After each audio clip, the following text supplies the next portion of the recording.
I don't have the original top piece to this Fit to Flaunt pole, only because I left it at my boyfriend's house. Yes, I own 2 Fit to Flaunt poles. That's just how much I love these. So we're just going to be using a top piece from another pole that I own. Ready to give you what you've been missing on weekdays, what you've been praying for. 10:30, no later than dropping them drawers. I know what you want. I ask myself, is this shit real? I contemplate about how I feel, but you make it way too hard to think that this could be what you love.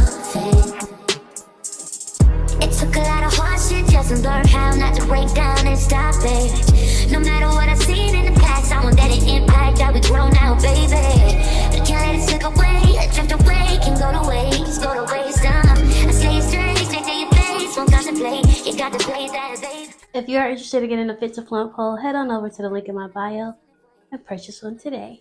Treat yourself. Doing so supports your girl Maluna, and she gets a commission. So when you treat yourself, you treating me. But yeah, peace.